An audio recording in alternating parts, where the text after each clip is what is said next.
আসসালামু আলাইকুম। অনেকে জ্ঞানের স্বল্পতা থাকার কারণে নাস্তিকরা যখন একটা জয়ীফ হাদিস যেটা বাতিল হাদিসকে সহিহ বলে চালিয়ে দেয়, তখন আমরা যারা সাধারণ মানুষ আছি তাদের জ্ঞানের স্বল্পতা থাকার কারণে আমরা সেই হাদিসটাকে সহিহ বলে ধরে নিই। কারণ সহিহ হাদিস হইতে গেলে অবশ্যই খেয়াল রাখতে হবে যে হাদিসের সনদ আছে। সেই হাদিসের সনদের ভিতরে কোনো দুর্বল রাবী, যে রাবীটা বর্ণনাকারী দুর্বল এবং তাকে অনেক মুহাদ্দিসরা বলছে কাজ্জাব, অথবা তার এমন রাবী যার একাধিক হাদিস বাতিল, মানে সেগুলো বাতিল হয়ে গেছে, বাতিল করে দিয়েছে উলামায়ে কেরামগণ, এবং তিনি অশুদ্ধ বর্ণনা করেন এবং তিনি বিশুদ্ধ বর্ণনা করেন না।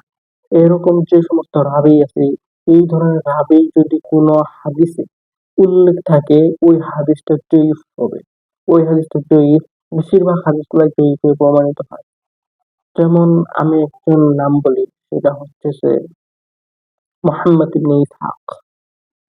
ওনার কিছু কিছু হাদিসকে জয়ীফ বলে দিয়েছে মুহাদ্দিসগণ অনেক আগে। এটা আজ থেকে না, এটা আপনার 623 হিজরিতে একজন বলছেন মুহাদ্দিস, যেমন আল্লামা জাফরানি রাহমাতুল্লাহি আলাইহি, উনি এটাকে জয়ীফ বলে দিয়েছে অনেক আগে। এটা অনেক আগেই সেটা এটা বলে দিয়েছে। সুতরাং এই ধরনের বিষয়গুলা, সামান্য সামান্য ত্রুটি সম্পন্ন বিষয়গুলো যারা জানে তাদের কাছ থেকে জেনে নেওয়া, এবং যারা জানে না তারা একটু শিখা, যারা যে জানে তার কাছ থেকে শিখা। কারণ নাস্তিকরা এগুলো নিয়ে প্রশ্ন করে। নাস্তিকদের মূল উদ্দেশ্যই হলো জয়ীফ হাদিসগুলোকে সহিহ হাদিস বলে চালিয়ে দিলেই তারা পার পেয়ে যাবে। কিন্তু আসলে জয়ীফ হাদিসগুলো জয়ীফই, সেগুলো কোনো হাদিস না। সেগুলা একাধিক কাজ্জাব ভাবেই তারা বর্ণনা করা হয়েছে। অনেক একটা কাজ্জাব ভাবেই বর্ণনা করতেছে, ধরেন বর্ণনা করতে করতে ফুইজা নিয়ে বলতেছে, লাস্টে সনদের শেষে আব্দুল্লাহ ইবনে মাসউদের কথা বলা আছে। কারণ আব্দুল্লাহ ইবনে মাসউদের কথা নাম শুনেই তো অনেকে বলবে সহিহ।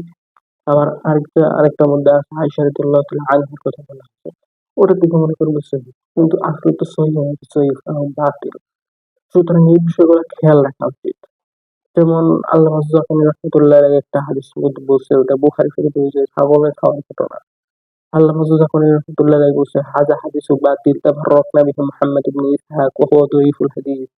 আল্লামা জাফরানি রাহমাতুল্লাহি আলাইহি বলে গেছে যে ওই হাদিসটা ছাগলে খায়, ওই হাদিসটা জয়ীফ, বাতিল। সুতরাং এগুলা যারা মুহাদ্দিসগণ বলে গেছে, এই হাদিসগুলো তাহকিক করা আর নাস্তিক থেকে বিরত থাকা। আজকে এই পর্যন্তই। ওয়া আখিরু দাওয়ানা আলহামদুলিল্লাহি রাব্বিল আলামিন। আসসালামু আলাইকুম ওয়া রাহমাতুল্লাহি ওয়া বারাকাতুহু।